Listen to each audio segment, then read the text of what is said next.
Assalamualaikum warahmatullahi wabarakatuh. Shalom, salam sejahtera bagi kita semua. Om Swastiastu, Namo Buddhaya, dan salam kebajikan. Perkenalkan, nama saya Paul Alvardo Pertus dengan nomor induk mahasiswa 2105040074 dari kelas B. Baik, pada kesempatan kali ini, izinkan saya untuk memaparkan materi hasil kerja saya mengenai bentuk-bentuk perusahaan. Yang pertama, klasifikasi bentuk perusahaan pada dasarnya dapat ditentukan dan ada 3 jenis bentuk hukum perusahaan.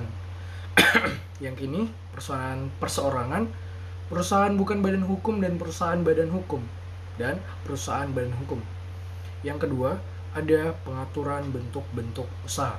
Bentuk hukum perusahaan perseorangan belum diatur dalam undang-undang, tetapi eksistensinya diakui pemerintah dalam praktik perusahaan.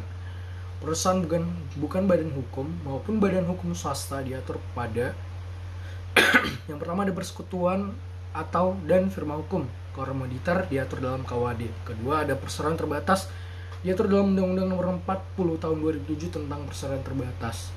Kemudian ada koperasi diatur dalam Undang-Undang Nomor 17 Tahun 2012 tentang perlengkapan.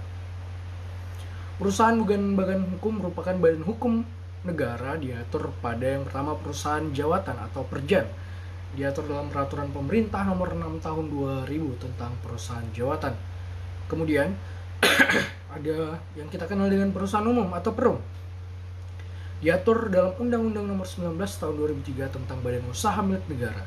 Kemudian ada perusahaan perseroan atau persero, diatur dalam peraturan pemerintah nomor 12 tahun 1998 tentang perusahaan perseroan, sebagaimana telah diubah dengan peraturan pemerintah nomor 45 tahun 2021. Yang ketiga ada bentuk usaha bukan badan hukum.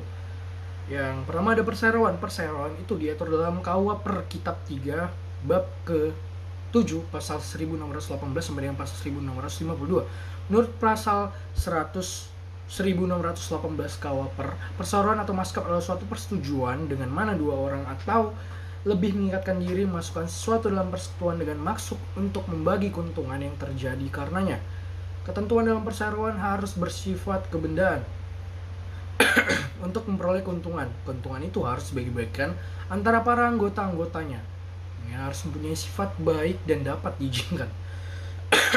Kedua ada FOP atau Finance Staff Owner Firma. Adalah salah satu bentuk perusahaan yang diatur bersama-sama dengan perseroan komoditer dalam bagian 2 dari bab 111 kitab pertama KUHD dari pasal 16 sampai dengan pasal 35. Pasal 22 kitab Undang-Undang Hukum Dagang yang mana berbunyi tiap-tiap perseroan firma harus didirikan dengan akta autentik. Akan tetapi ketiadaan akta yang demikian tidak dapat dikemukakan untuk merugikan pihak ketiga. Mengenai rincian akta pendirian yang memuat anggaran dasar firma disebutkan dalam pasal-pasal 26 KUHD. Untuk pendaftaran firma sendiri diatur dalam pasal 23 Kitab Undang-Undang Hukum Dagang. Yang ketiga ada perseroan komanditer atau CV. CV diatur secara khusus dalam pasal 19 sampai 21 KUHD. CV merupakan singkatan dari Komanditer Finance Cup yang diartikan persekutuan komanditer. Merupakan suatu aliansi atau kerjasama yang didirikan oleh seorang untuk menjalankan bisnisnya, dan orang yang menjalankan perusahaan ini juga seorang pemimpin. Terdapat sekutu pada persekutuan yang disebut dengan komanditer, sekutu komplementer, dan sekutu komanditer. Pendirian perseroan komanditer atau CV. Pendirian CV bisa dilakukan secara tertulis atau lisan, baik dengan data otentik maupun di bawah tangan. Pemisahan dan pembagian harta sama dengan firma. Jenis-jenis CV. Ada CV diam-diam secara eksternal masih dikenal sebagai firma. CV terang-terangan menyatakan diri secara terbuka kepada pihak ketiga. Ada pihak ketiga, CV dengan saham. Itu untuk mengatasi masalah kekurangan modal dapat dibagi atas berapa saham. Masing-masing komandataris dapat memiliki satu atas berapa saham. Yang keempat ada badan usaha milik negara atau yang pertama ada perseroan terbatas diatur pada pasal 1 butir 1 Undang-Undang Perseroan Terbatas.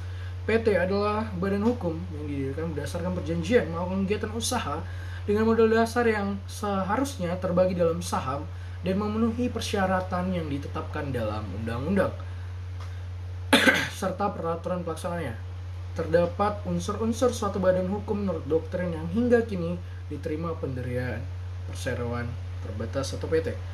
Pendirian PT sesuai dengan bunyi ketentuan pasal 7 ayat 1 UU PT mengesahkan PT sebagai badan hukum diatur pada pasal 9, pasal 10, pasal 11 UU PT. Kemudian ada Badan Usaha Milik Negara atau BUMN. Dasar hukumnya adalah Perpu nomor 19 tahun 1960 tentang perusahaan negara. Kemudian terjadi perubahan lagi, yaitu diatur dalam Undang-Undang nomor 19 tahun 2003 tentang Badan-Badan Usaha Milik Negara atau BUMN. Maksud dan tujuan BUMN tercantum dalam pasal 2 Undang-Undang nomor 19 tahun 2003. Bentuk-bentuk BUMN: perseroan terbatas atau persero, perusahaan perseroan terbuka, perusahaan umum atau perum. Kemudian ada koperasi. Dasar hukum pada pasal Undang-Undang nomor 25 tahun 1992 tentang perkoperasian. Menurut ketentuan pasal 2 Undang-Undang nomor 25 tahun 1920, koperasi berlandaskan Pancasila dan Undang-Undang Dasar 1945 berdasarkan atas asas keluarga. Tujuan koperasi tertera dalam pasal 3 Undang-Undang nomor 25 tahun 1992. Kesimpulan yang dapat saya sampaikan adalah perusahaan didefinisikan sebagai suatu badan atau bentuk usaha yang dibentuk untuk menjalankan bisnis dan memanfaatkan sumber daya manusia dan alam untuk memproduksi suatu barang atau jasa yang bermutu tinggi agar bisa menciptakan keuntungan sebanyak-banyaknya.